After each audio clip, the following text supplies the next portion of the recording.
Hello, Father. I've brought you some fresh flowers. They're from the garden. I've been trying to look after it now, and I'm sure if you could see it, you'd be very pleased. We miss you, Father. I suppose you knew we would, didn't you? Mother does, too. I'm sure she does, though she hides it pretty well. She told me to give you her love. I guess you're happy, though, where you are, I mean. Still, I wish sometimes you were here. Oh, don't be angry with me. I know you didn't want to return, but I just thought you'd like to hear that we are missing you. I'd better be going back now. I do hope you'll be comfortable tonight, even though it's going to rain soon. Anyway, you're probably quite used to it by now. I'll come by tomorrow with some fresh flowers and we'll talk some more. Oh, the attendant said you've got the nicest grave in the whole cemetery. Goodbye, Father.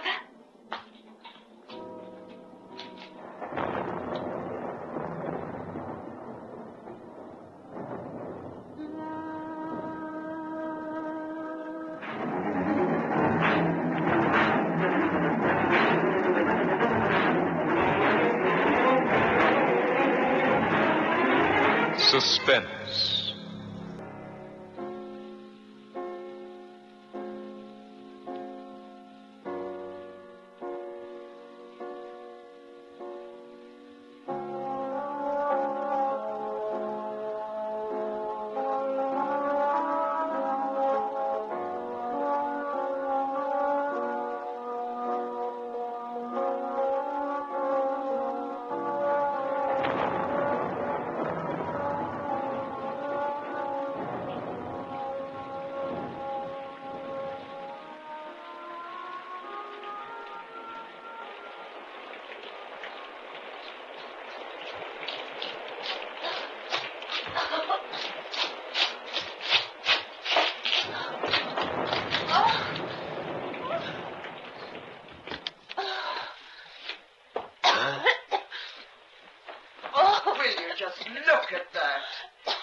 Honestly, I don't. Sometimes I wonder about you. I went to see Father. Don't tell me. I know where you've been. For the past 6 months, you visited your father every single day. If he were alive, he'd feel flattered, I'm sure. I miss him, Mother. Don't you? Oh, yes. Yes, of course I do. But I've got other interests besides traipsing off to the cemetery. And especially in weather like this. Here. Take a towel and dry your hair. Oh, it's grown quite long since the operation, hasn't it? Yes. Shouldn't be long now before it hangs right down on your shoulders again. Father will like that. He always liked to run his fingers through it when it was long. Journey, please understand this. I know you loved your father. You miss him. That's only natural. But he's gone now. It's no good pretending he's still alive, because no amount of pretense is going to change a thing. I know he can't ever come back, Mother. But even now, he's still with me. A part of my life. As if he's standing right next to me. Well, don't forget one thing. No matter what anybody ever says, just remember, your father loved you. Why would anybody ever think otherwise? So many people knew him and knew of his love for me and you. Yes. Yes, of course. Look, why don't you go and set the fireplace? I think a nice warm fire would be just the thing tonight. Oh, yes. Yes, that is a good idea.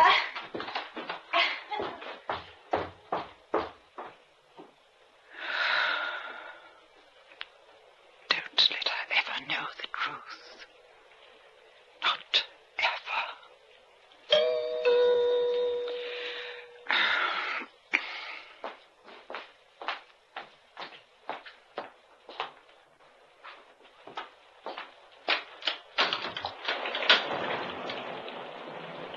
Mary. Dan, come in. Come in.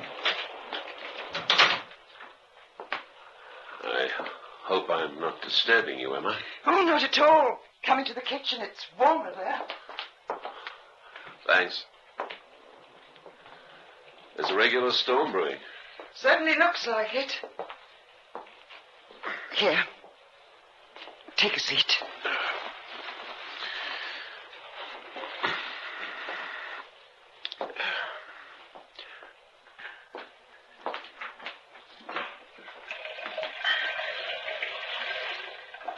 How are things? You keeping all right? No complaints, Dan. There are others worse off, I'm sure. True. And Joanie? How's she been keeping?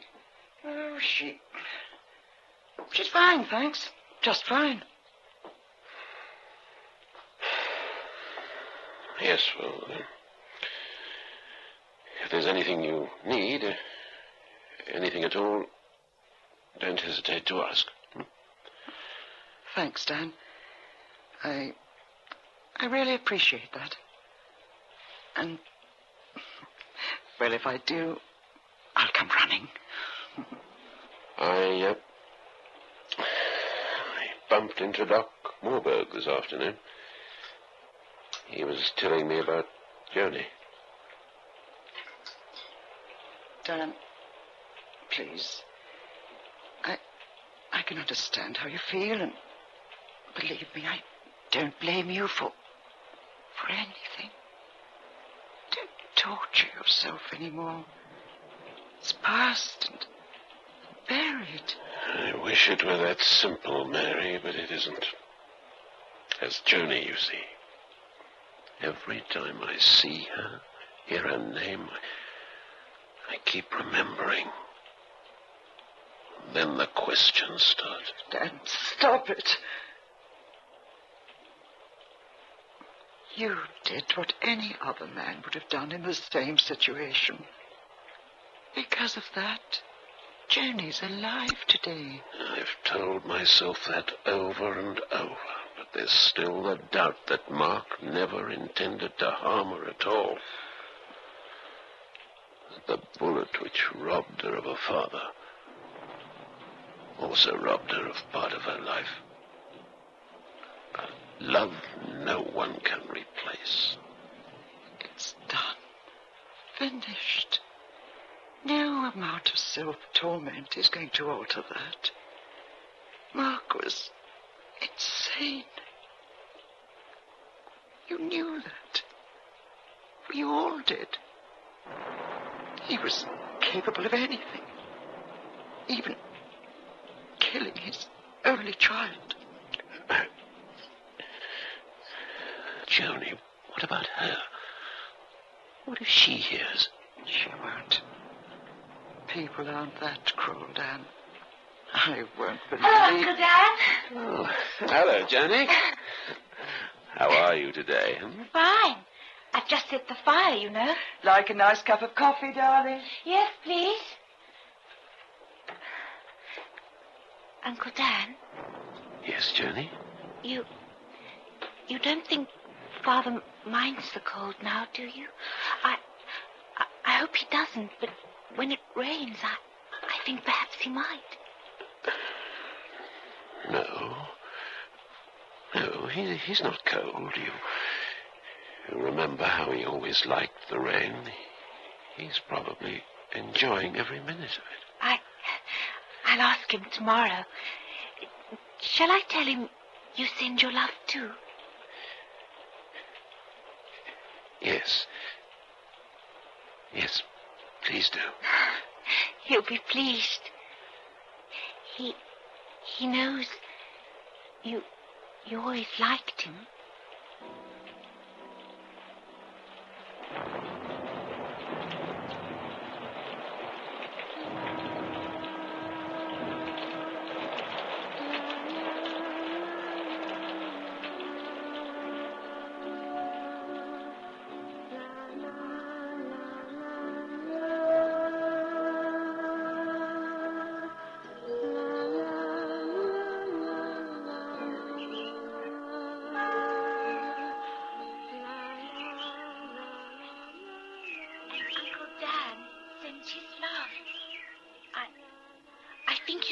He misses you a lot.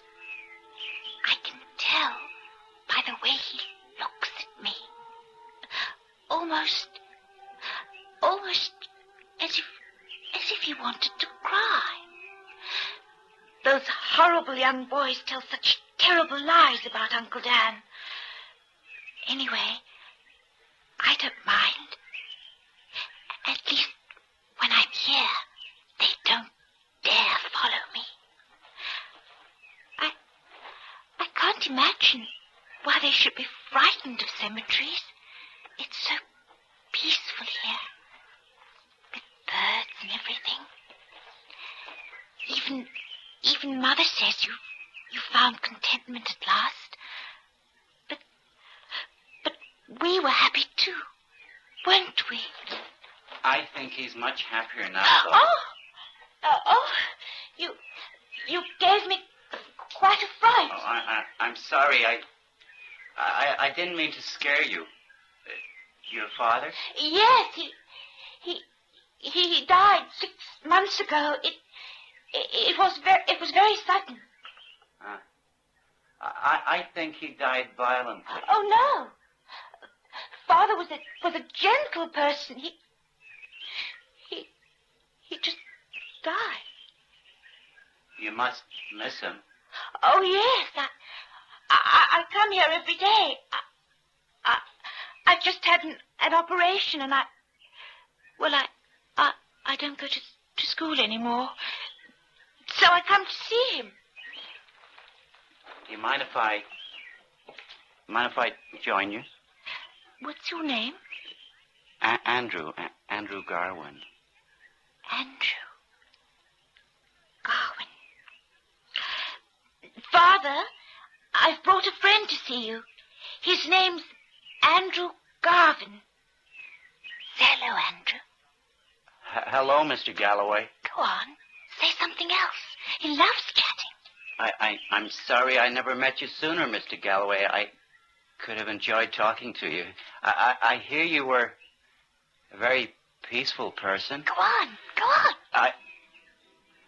I still think you died violently, though. Why should a peaceful man have died violently?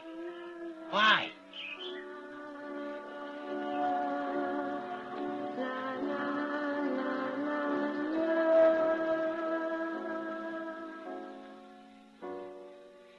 Are you going out to visit your father this morning, Joan? No, I'm going somewhere with Andrew. He asked me to. At first I didn't want to accept, but Father said it would be fine. Well, I don't want to spoil your day, Joan, but it would put my mind at ease if you'd introduce your friend to me first. Oh, I will. It's just that Andrew says he's shy. So shy. Well, I can understand that, but you do see my point of view, don't you? Of course, Mother. I'll talk to Andrew and try to change his mind. When you do meet him, you'll like him. Everybody does. I'm sure I will, darling. By the way, where's he taking you? Where?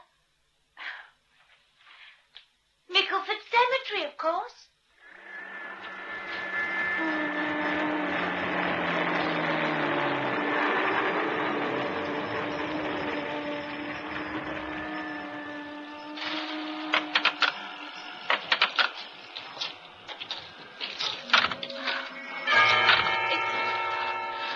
It's terrible, Andrew. I don't think I like it here. Neither does Margaret. She's the friend I want you to meet. Unfortunately, there just wasn't time to tell him that. There just wasn't time. Did she die suddenly as well? Yeah. Yeah, very suddenly. And she was beautiful. Oh. Then maybe she won't like me. Not being much to look at and all. The other young people I know don't like me. Who needs other people, Joni? We're friends, aren't we? Oh, yes. Such good friends. Margaret's grave is just up ahead. Oh, wait a bit, Joni. See? Over there. That's her mother. Oh, good gracious. Look at that. She's crying. Well, why should she be crying? They don't understand like we do. They can't see that death is beautiful. I'm going to tell her, Andrew. No. Yes, no, I'm no, sure Margaret wouldn't want her mother to cry. Let's just pretend we've come to visit this grave. But won't she know you? Margaret was your friend, surely. No, I only knew her for a very short while before she died. Oh, what a pity. She was certainly lucky to have had such a good friend, though. Do you visit her often? Quite often, but I've other friends, too, you see, and they're buried in other cemeteries, so I must divide my time between them. Margaret's my favorite, though, so I come here most often. He's not so lucky. Martin Barradine, 1903 to 1969. He's been gone only 4 years, Andrew, and they've forgotten him. Isn't that sad? Probably had no friends. Sometimes, just sometimes when I'm standing here like this, I can almost see the person. Can you now? Can you see Martin Barradine, Andrew? Yeah. Yeah, he's sick. Yeah, he died because he was sick. Oh, shame. Yeah, he was very unlucky. When I die, I certainly don't want to go the way he did. I want to die beautifully. I'm sure you will, Andrew. You'll just lie down and there'll be a beautiful dream or something. And you'll just never wake up. No, you don't understand. Death is the ultimate beauty, an absolute paradise. I want to appreciate the transition. I don't quite understand.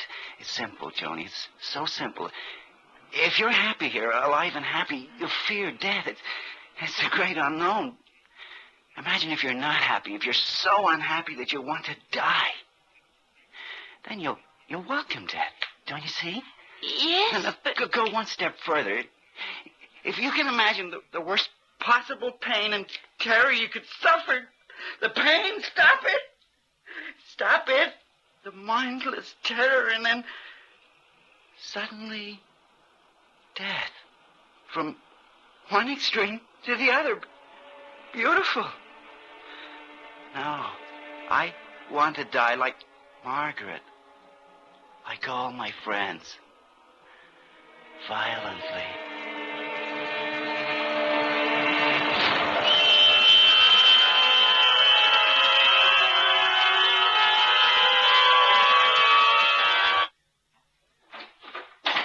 Here she is now, Dan. Don't worry, Mary. I'll be as tactful as I can. I'm sure you're making something out of nothing, though. Oh, hello, Johnny. Hello, Uncle Dan. I saw your car outside. How did you enjoy your afternoon, dear? It was beautiful, Mother. Your mother's been telling me you've got yourself a young man. Oh, he's just a friend, Uncle Dan, a friend. Yeah, I'm sure he is. Does he Does he work here in Banfield? No, not in Banfield. Where does he come from, then? I don't know. I never asked him. But everybody loves him. I know that. And you, Joni, how do you feel about him? He's well, different. I like him because we understand each other. He doesn't say nasty things to me. What does he do for a living, Joni? I don't know that either. Is it very important? No, of course not. We're just interested, that's all. Anyone who pleases you interests us. This Andrew, I don't think I remember his last name. It's Garwin, Mother. Andrew Garwin. Garwin, that strikes a bell. You see? You probably do know him, Uncle Dan. Everybody loves him. He took me to Margaret Amherst's grave today, and she told me how grateful she was to have a friend like Andrew. Oh. Yes, well, I must be off. When you've got time, Joni, bring your young man round to see me.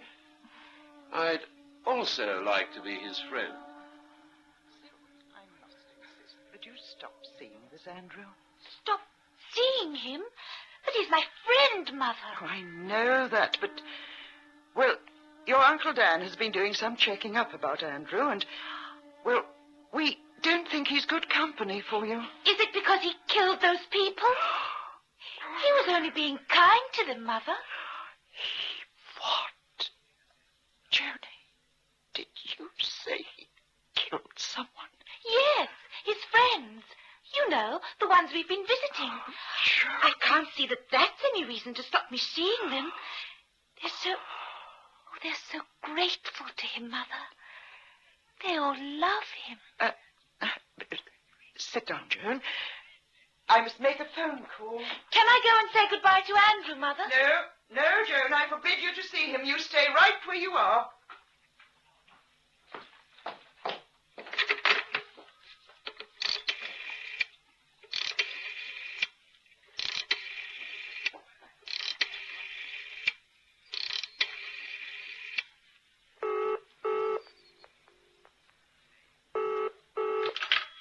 Captain Redford speaking. Dan, you'd better get here right away. Joan says her friend, that Andrew, is a murderer. What? Is she there now? Oh, no. Joni, come back!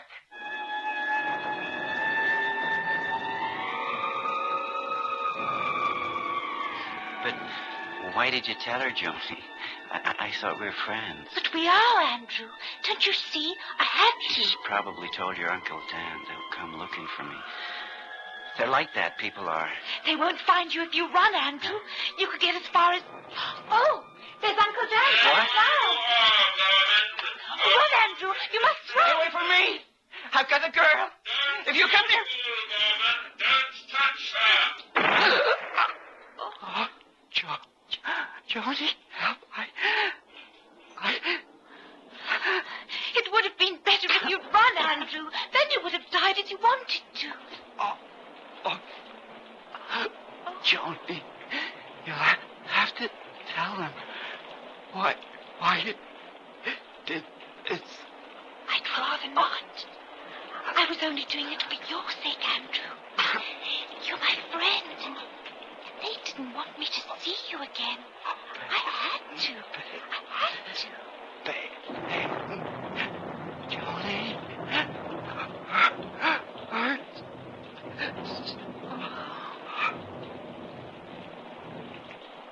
Joni, are you all right? I'm fine, Uncle Dan. I knew you'd come. Oh, I'm so grateful for what you did. I'm glad you shot him. Did he hurt you? Andrew? Oh, no, you don't understand. He was my friend. It's just like it was with my father. What do you mean, with your father? Oh, like this. The rain and everything. You were going to take my father away, weren't you? Just as you wanted to take Andrew. I wouldn't have seen either of them again. But I knew you'd come here looking for Andrew. Now I can visit them both, just as often as I like. Andrew is so grateful to you. Grateful? Yes, he says, listen. He says, it's so beautiful. Let's go home, Johnny.